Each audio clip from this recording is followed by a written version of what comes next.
I haven't even touched basketball probably in the last 2 years, not because I don't want to, but because I'm at peace with it. So you're able to put the rock down. Yeah, I can put it down and do whatever. I can coach. I don't necessarily have to go through life and say I have to be playing basketball at some point in my life throughout this year, or I feel like I'm not Trey. I can do that. I can move. What does it mean to be Trey? To be at peace, I feel like, with where my life is at.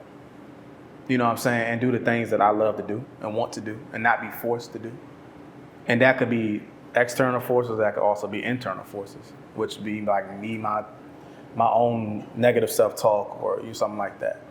That's what it means to be Trey for me. You know what I'm saying?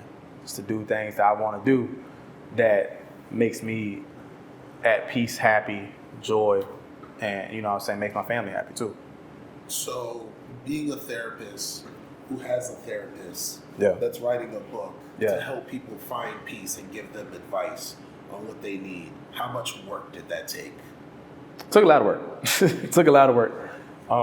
So, you know, of course, my co-author who wrote the books, St. Yvonne, he helped bring that story to life. And this was about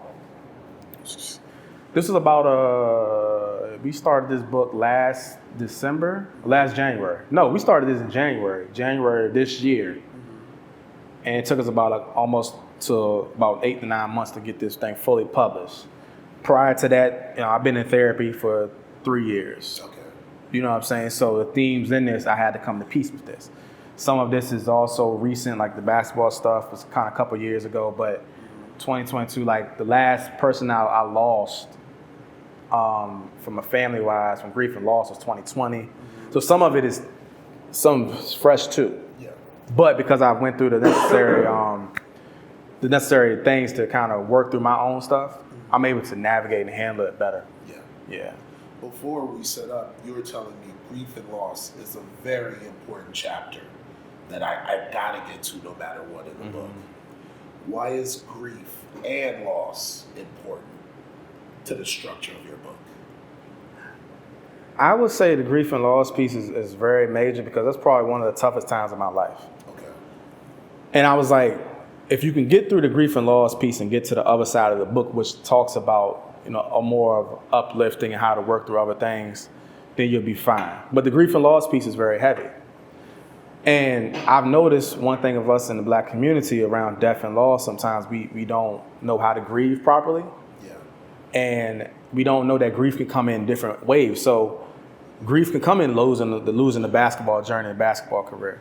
Yeah. Losing the vision of self as far as what I would like to see myself do. Like, you know what I'm saying, loss of goals. But it's also, you know, everybody kind of thinks about grief and loss to loved ones.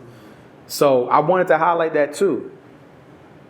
That the book is really centered around that because really that's probably the most toughest trials of my life. 2018 is probably the hardest time of my life. But from a period of time for 5 years, I lost a loved one each and every year. So is each challenge a loss in the book?